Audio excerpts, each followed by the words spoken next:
All right, I'm Jazz. And I'm Britt. NYCWAO. Let's talk about Preachers of LA. Hey. All right. So first things first, we're going to talk about Noel Jones. Oh, but first let's say, what's his name? Haslip wasn't really on this one. Haslip. I always feel like I'm saying his name wrong. Haslip? But he wasn't on this one really. And McClendon wasn't on this one. And, we're always happy when we don't see McClendon. But, yeah, so those two weren't on here today. Gibson was on there a little bit, but he was there. But Noel Jones. I like Noel Jones, but, I like him too. But he's got some issues and he needs to get his life together. Total and absolute mess, Mr. Noel Jones. But we will say this. Okay, so he was throwing a 4th of July get-together. And even though, everyone's pressuring him, like, when are you going to marry Loretta, whatever the case may be. It's been 16 years. And he may be a little foul for that. But at the same time... Mm-hmm. See, my thing is this. What he stated is that she pursued him. So technically, I guess he ain't wrong. Because he's not the one pursuing her. Even though I'm sure he's not exactly stopping her from... That's what he said. He said, I let her catch up. Yeah. I mean, he's just very self-centered, all of that. Nothing wrong with it. But the thing is, Loretta needs to stay in her lane and know her role. Loretta needs to dip. She really does. And the thing is, like, Loretta and Mother Gibson, and Pastor Cheney's wife, Maisha, yeah, they said, like, wow, at the party, you just look like the lady of the house. When we were at the tea, I told you that your merchandise was good. Mm-hmm. But now, no, I see your merchandise is superb. Because that food was you good. You are awesome. That food was good. That's what it is. You got to know how to cook, ladies. Man. But the thing is, my issue with Loretta is like when he was telling her about planning it, she's talking about she felt some type of way about inviting Mother Gibson and Maisha. She did that because she didn't want to hear. I guess she's constantly hearing.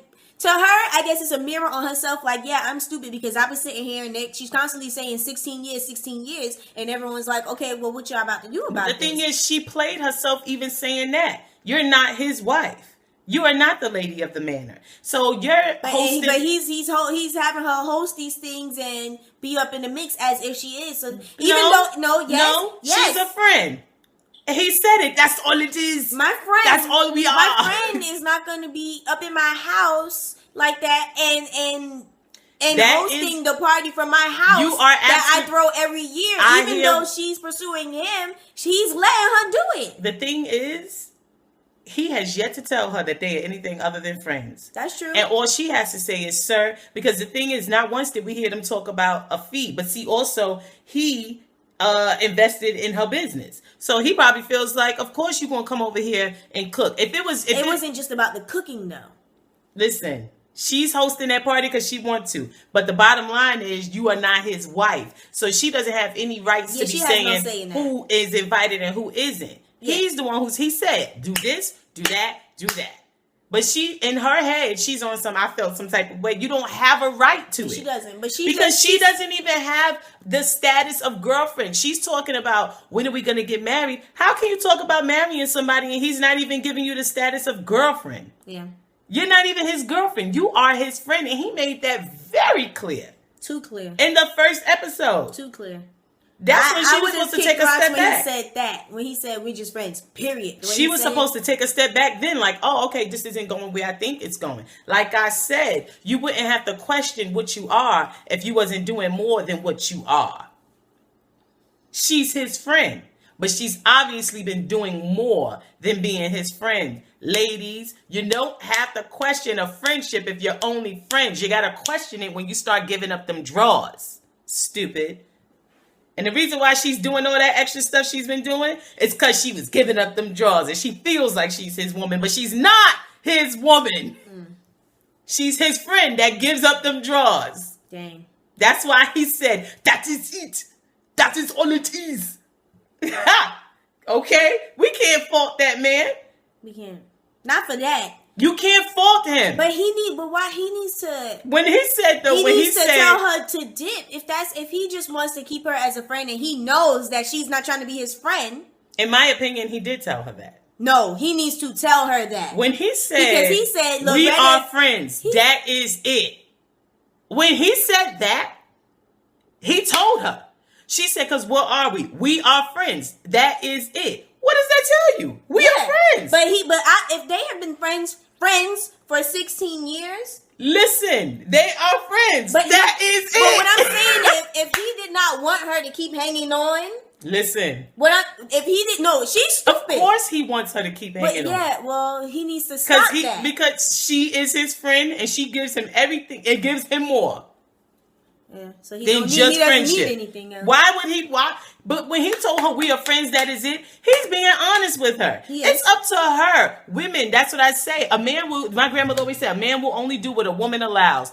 In most situations, the woman dictates the pace of the relationship. And if that man is not moving the way you want him to move, all you got to do, young lady, and you old chicks, step. Yeah. But Miss Loretta, she's invested. She's invested. Okay? Her problem is that she got too daggone invested. Her problem is that she has status of friend and she's been doing more than friend. Know your status. Don't be status shackable. But let's talk about the fact that he went to see the therapist. Therapist told him he needs to step away. But you heard when the therapist was like, yeah, so she pursued you, but what did you do? You let it happen. He said, no, what Loretta wants, Loretta gets. The Bible states, a man that findeth a wife findeth a good thing. I just feel like he's hiding behind her. Of course he is. And he's not being a man for doing that, in my opinion. I feel like he's like, no, I didn't chase her. She came after me. Like, okay, I understand that. But now you're saying no. But if a man is saying that? No, yeah, that's what I'm saying. I understand that that's what she did. Then she's playing herself. But then she definitely is. But I feel like he's also aiding it. Because he's talking about, no, what Loretta wants, Loretta gets. Well, she wants to marry you. Loretta, she wants to marry you. And he knows that she wants to marry him. But like so you can't be like, oh, no, we still going to be friends because I told her that we just friends when she's telling him that she wants to marry him. Listen, he's clearly letting her know. Chick on my time. Yeah. Okay? And if like an idiot, she wants to sit there and waste her youth is gone. Yeah. What did if you check out that Jim Jones effect, I say some of you chicks, you're wasting your teens, 20s, some of your 30s, waiting on these men. Loretta and she's a nice looking woman. And she can cook.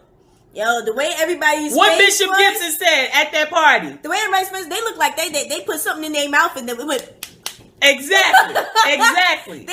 all their taste buds got and the thing is, everybody was up in there kind of looking at him like, yo. Maisha ate and she's like, this is good. Okay. And she looked like she was about to kill that plate. And that's why Mother Gibson was like, girl, you are superb. And she obviously was handling. She knows how to have a social engagement with everybody. She was keeping the party going. She did that for him. But she shouldn't have did it because she's being more than a friend. But the thing is, she's thinking, okay, I'm doing this and he should see my worth, see what I am. But if a man doesn't see your worth and doesn't recognize it, especially after 16 years, it's time for you to keep it moving. So that you can free yourself up for the man that God truly has intended for you. Wow. Stop playing. But the thing is, Bishop Gibson, when they was downstairs, he made, first of all, let's talk about how when Gibson came in there and got on that piano. In that white suit. First of all, he's looking sharp. I like Gibson. But he got on that piano and like he said, he laid it in, slayed it. That man can play. He can play. I thought that was real smooth. Dietrick should have just came in singing. Dietrick should have joined in. Yeah. I don't know why Dietrick ain't joined in. He didn't know the song that he was going after. Well, he should have just came in there and be like, ah! You know how Dietrick was singing his behind off. But when they was downstairs, Gibson was playing and he was like, we're going to have a little wager with the pool. I think like he was joking. I felt like Dietrick and Cheney. He was joking. He was half joking. And half serious. But I felt like Dietrick and Cheney took it too serious. It's not that big of a deal. I felt like they was acting like women and they needed to stop crying to why he getting in his business. Shut up. Y'all supposed to be pastors. Y'all should be able to talk about these things together. You know what I'm saying? It was ridiculous. Bishop Jones didn't seem too taken aback. He wasn't tripping that much. He was kind of laughing about it. He was like, man, but you know how Jones is. He goes, this is my decision. Yeah. You know how Jones is. He's such a smooth cat. I love Noel Jones. He's a smooth dude. But I mean, I thought that the party was nice. It looked nice and all that, but at the end of the party, when Loretta and Maisha came up to her and was saying all that stuff, and she was like, "Oh, I haven't gotten a ring yet." Yeah, and she was like, she felt like she had to say that to them to, Because the thing is this: they obviously like her. Not only do they like her, they like her for him. And for pastors' wives to be like pushing for you, they're like, yo, thumbs up when it comes to you. That means they see something in her. You know what I'm saying? That, and they feel like, okay, they don't want him to take advantage and just keep her on that sideline. Because Mother Gibson is right. Don't sit here waiting on this man. Don't do it. Because obviously, if he ain't snatching you up, there's another man that God has intended for you, or you need to step so that he can realize your worth and recognize, fool, you don't have to have this. Okay? You don't have to have this.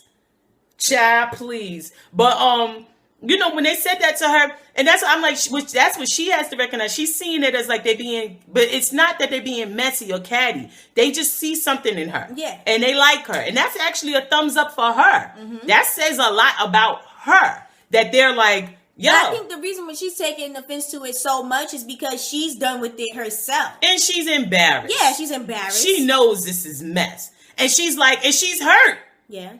What woman wouldn't be hurt? Why would, if you know that something's going on, you already feeling conflicted within yourself, you're not going to want to be around somebody who's going to keep bringing it up. She's like, okay, again with this, I'm done. And not only that, but even if they didn't say anything, like she said, looking at them all hugging and cuddling, she can't hug and cuddle up with this pastor in front of them. The thing is, he is having a good old time. He is all right with his dog. Yeah, JJ. And that's what she needs to realize. He's comfortable because she's allowed him to be comfortable with her and JJ. And her cooking. And her making sure his social engagements are fabulous. She's doing everything a wife is supposed to do. But she's not his wife. Stop playing. But you know what he said? I don't know if it was this one or the last episode, when he was like, we have a great friendship. Why would I ruin what we have with marriage? But see, that's also... And the way he says marriage is like... Marriage. Just like it's like the plague. The bubonic plague. You get your life together. Plague. But he's been married before, so he's got some bad feelings from that marriage, whatever took place. He said it wasn't, I guess, good things, I guess, didn't all come from. Obviously, he divorced, so it wasn't exactly great. I'm sure it probably was great in the beginning, but he said he got married young, so he probably has his own feelings in regards to marriage. But the thing is, with this woman, he should definitely, stop keeping her holding on. It's not right. But at the same time, it's not all on him, because she don't have to. You don't have to be that girl. Check out that Jim Jones effect. You don't have to be that girl. But when he spoke to his therapist, and she told him to take a break from her to find out if she's necessary for him in his life. You know what I'm saying? And then he tapped into issues he had from abandonment issues from his mother and all of that. And that's the thing with you mothers out there, you parents out there, y'all gotta stop messing up these children, because they grow up to be messed up adults. And then they mess up somebody else's life. Yes, messed up children. And then when they have kids, they mess up their own kids. Exactly. Y'all need to cut this crap out. Stop scarring these children, because you see this grown man, very grown man, still walking around with these scars from when he was a child. And that doesn't make him less of an individual. It happens. You know what I'm saying? You heard what he said. He was left. And there was probably no explanation. Of course, that left him feeling some type of way. But the bottom line is, when he went and spoke with Loretta about his meeting with his therapist, and this is how the show ended, which was crazy, because I kept feeling like, did I miss something? He said to her, real sour. He was like, this is that, and I need to be selfish about it, and I got to do what I got to do to get myself together. Yeah. And she was like, that's good. I'm open to it and happy with that you're going to be able to, find some sort of closure and move forward in making a decision regarding us. And he said, chick. He said, now I just said that I have to do some soul searching and figure and work on myself. I'm not trying to figure out if I'm suitable for you. My Negro. Man. Are you serious? But she got an answer again, and she does not realizing it. I don't want to promote this type of behavior, because it's obviously not mature, but I would have killed his dog. Straight up and down. I would have killed his dog. Like, pick yourself up from that, homie. For real. Nah. Nope. You about to love this dog more than you love me? I don't think so. And that does happen. Well, man be up here loving on some animal more than they love their woman. Woman standing right there. JJ will be done. JJ will be down the garbage disposal. But he told her again where she stands. He told her again again where she stands. And she's just not getting it. You only got to tell me once. I'm like, oh, when he hit that, we are friends. That is it. I'd be like, oh. If I tell you that I'm trying to go to the movies at 7 and you was like, nah, I'm not really trying to go. And I'm not even going to let you finish and say, no, I'm trying to go at 9. I'm like, oh, don't worry. I wasn't talking about you, sir. I wasn't speaking of you. Even though I called you on phone, that's fine. I'm going to go. Yo, but even on the couch, when they was talking before he saw the therapist, he was like, you want to get married. Yeah, because she was like, this is after she spoke to Loretta and Maisha, and she was like, yeah, so I just had to spoke with the ladies or whatever, and she was like, it's getting ridiculous. You need to do something about it. I just don't feel like you get as much pressure as I get, whatever, about our relationship and all of that. And she was like, because I know that I would like to be married, and we such and such, and he said, how did this become we? You would like to be married. Yo. I can't. Bishop Noel and it's like he's Jones. Cool. He's a cool guy. I like him. Cool. But Noel and JJ. I was telling Brittany, Noel makes me think of my hubby, but let me tell you something. I would slap fire out of my husband's face if he would have pulled some nonsense like that before we were married. Talking about you, what?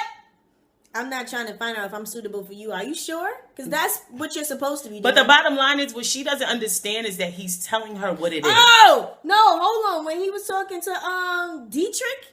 When they went to dinner in New Orleans? No, when Dietrick came to the house. Yes. And Dietrick was like, so I'm not trying to put pressure on you, but what are you about to do about Loretta? And he said there's so many beautiful women around you and you're not trying to settle down. What you about to do about Loretta? And Jones was like, listen, any woman that I find, she needs to be able to revolve around the earth. The earth does not revolve around a satellite. I don't have time. Child, but he's very full of himself. And there's nothing wrong with being full of yourself. I personally don't think there's anything wrong with it. You know what I'm saying? I love a confident man. Yeah. Because I'm a confident woman. You know what I'm saying? But he is two types of crazy.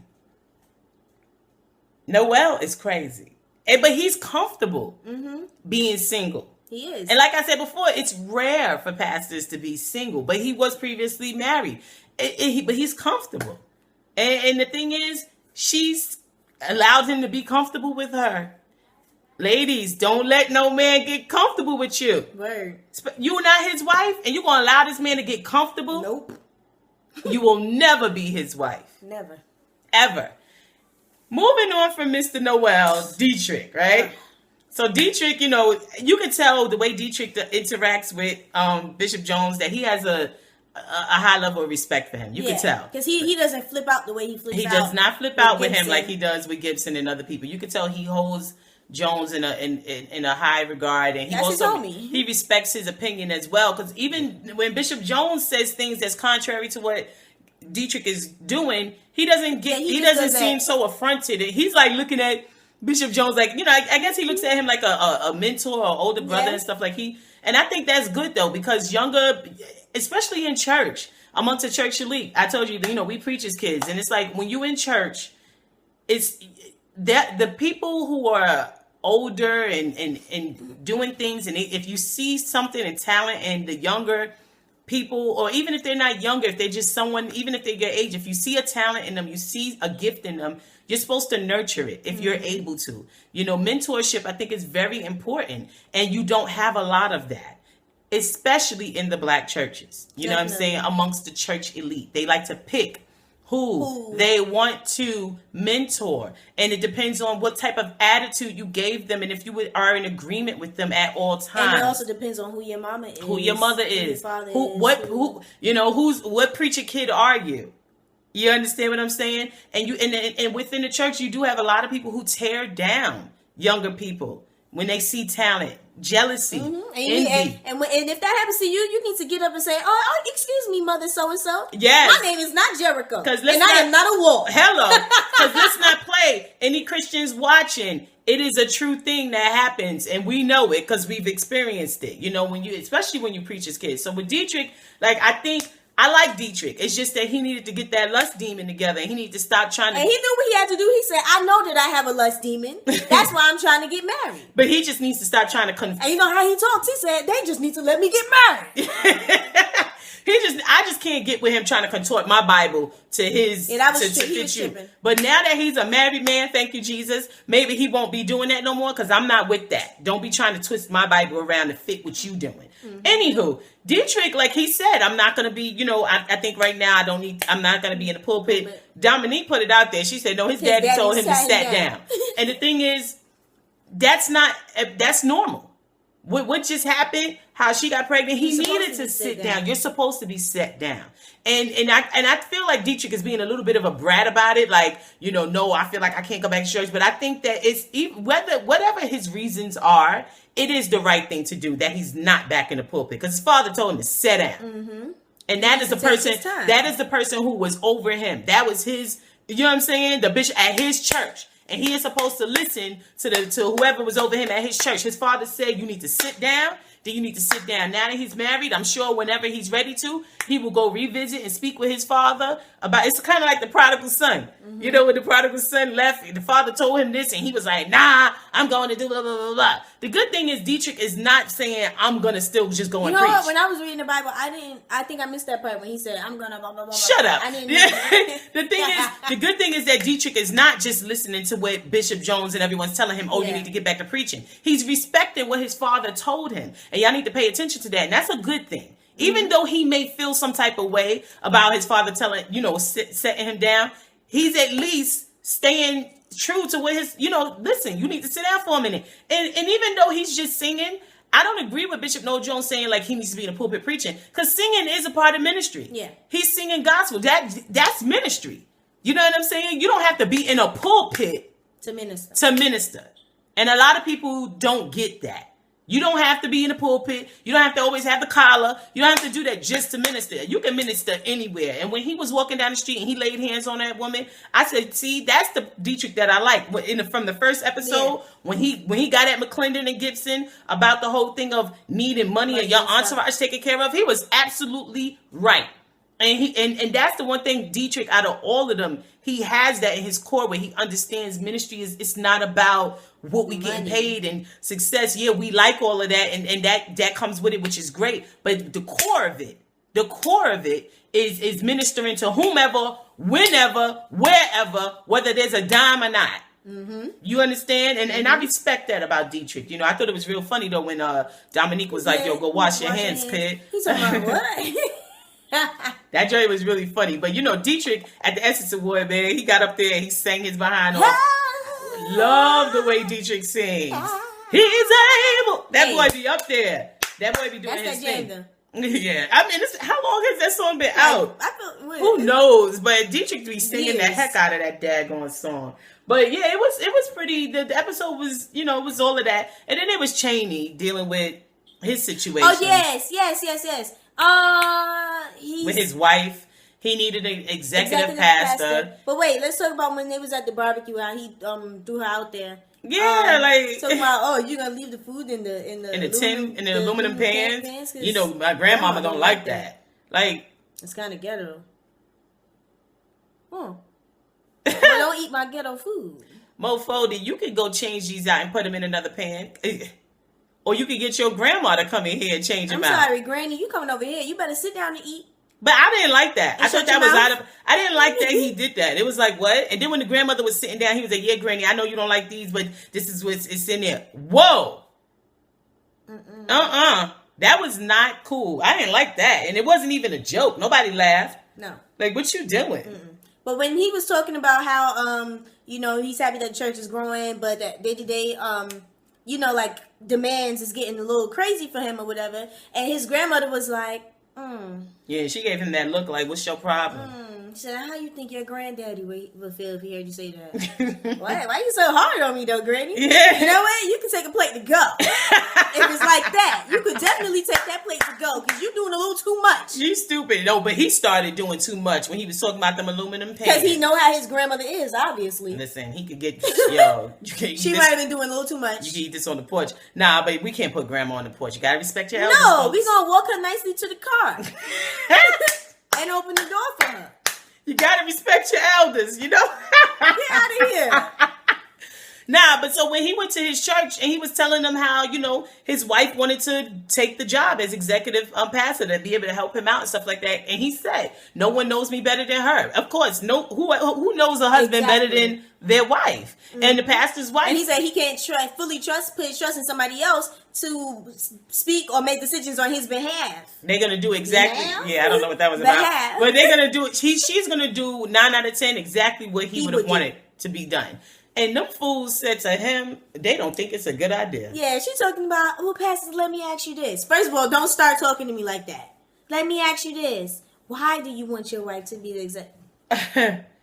That was crazy. That was really messy. And then the old lady talking about... No, but what she said, I think you need an executive pastor. I just don't think it should be your wife.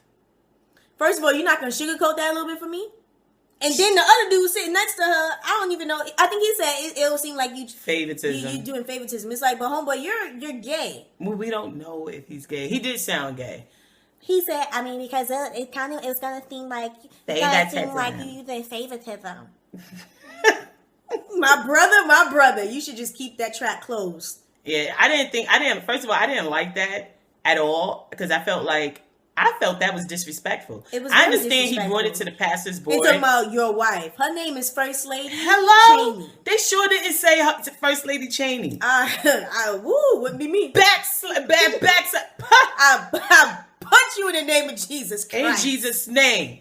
Don't you dare. And I didn't like the fact that he didn't really... First of all, the fact that you coming... Him approaching them to speak about it is one thing, but it's like you're the pastor. He's asking. You're the pastor. Lead, and choose your daggone executive pastor. Him whether it was his wife or not, because either way, this executive pastor, he has to be comfortable with who it is. So and I understand there's a board that you speak with, but when it came to the fact that that's his first lady, and they were saying those things, oh heck no, because I would have been like, wait a minute. First of all, at the end of the day, I know that this is. You running it. There's still a business to a certain extent, but this is my wife we're speaking of. But this. No. I didn't like that. And then the other lady talking about, and then the fact that other people in the church would feel like, is there any men that you would want that you can use? What? What year is it?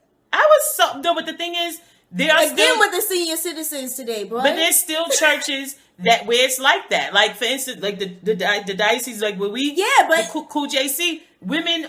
But he can't said preach. that himself that they have ordained women in his they church. allow for women preachers. So it's like, why would you even say that? Their issue is that it's the first lady.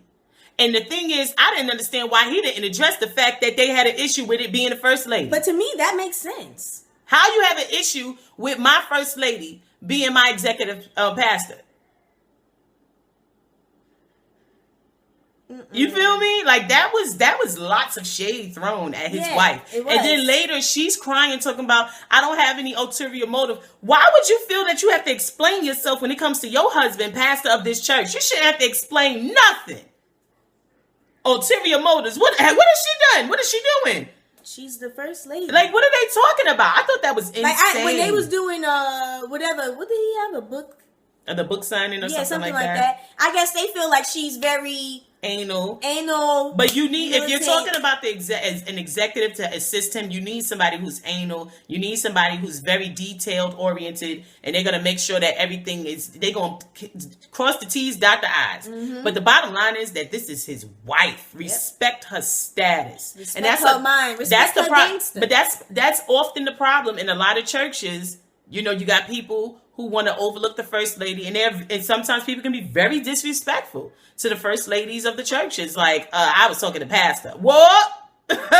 Listen, child. Boy, it would be a fight. Child, please. It will be a rumbling and a turning over. Yes. Well, stop playing.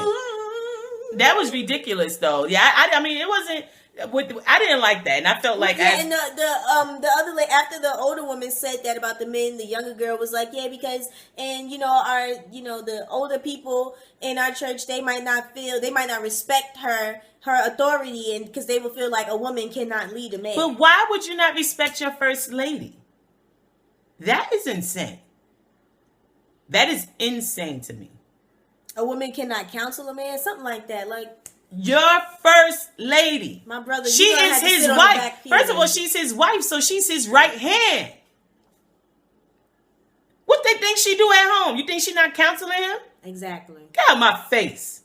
I thought that was disgusting, and I didn't like the fact that he did not automatically shut that down. He's kind of passive. I don't like it, and that's why his grandmother looked at him like that, because you're supposed to be the lead. Don't sit here crying and complaining. Hey. And that's why he needs to stop wearing them pink ties. It's making him passive. Yeah, he wears a lot of pink. It's making him very He wears a lot of pink. And don't get me wrong, that man looks nice in pink, but he might want to put that pink tie and that pink sweater down. Well, see, Maisha needs to tighten up. That's what she needs to be. She always wearing red. He always wearing pink. She need to burn them pink ties and that pink shirt. I don't think there's anything wrong with a little splash of pink here and there with a man. Now, my husband, if you handling your business. My husband ain't wearing no pink. I don't want no man that wears pink. But the bottom line is, please, he needs to step. Real men don't whine and complain. Real men don't whine and complain. Y'all hear that? Real men don't whine and complain. I tell my son that every day. Do you hear your daddy whining and complaining? Get out my face. I don't want to hear no whining and complaining, man.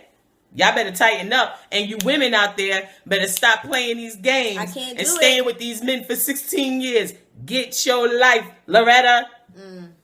Anywho, that was daggone Preachers of LA. It wasn't as bad. It's not as much mess. You know what I'm saying? Now that Dietrick got married. Now that Dietrick is married. Thank you, Jesus.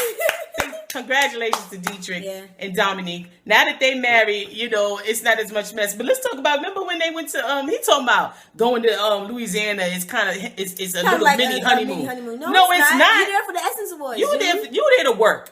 You better get us a honeymoon. That little old bed, he gonna jump in. Yeah, his feet hanging off the bed. That's a full-size bed. Talking about this our honeymoon. Come on, girl. I mean, they're real cute though, and I like that they can play and joke around with each other. It's adorable. What's her name? Dominique. She's tight ratchet a little bit, but I appreciate that she's true to herself. You know what I'm saying? Because sometimes she got to check him, like when she told him to wash his hands.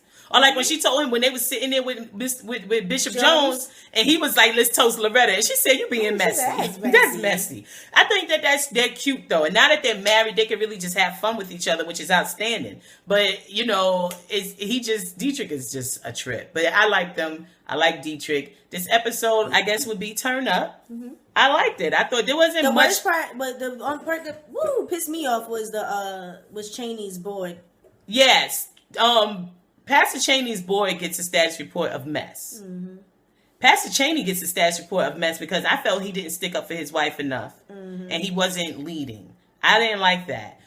Bishop Noel Jones gets a status report of mess because he played too much. Mm-hmm. The rest of the show, status report, Turn Up. Gibson gets a turn up because he said, "Bishop, if I win this pool game, you have to marry that woman." Yeah, no, but when he said the Holy Ghost told me. Yeah, he said that. You won't find a woman better than her. He said, "Well, because she can cook. And she looked good too." Yeah. That was cute. But I liked it. I thought that this episode, in my opinion, this was a decent episode. And this is what we should have been seeing. You know what I'm saying? From them. But I guess we had to see all that ratchetness. Dietrick had to get married, man. And I'm praying that the rest of the episodes will be decent. Like this one. Which great is that he told Bishop Jones that he's married. And Bishop Jones said that he's going to still, you know, do the wedding for them, the ceremony for them, which is great. So that's our review and stats report. Preachers of LA. What's this episode? What is it? Child? I think it's 4. Oh. Or 5. Whatever. I'll type it in. Anyway, I'm Jazz. And I'm Britt. NYCWAO. Y'all subscribe. Deuces.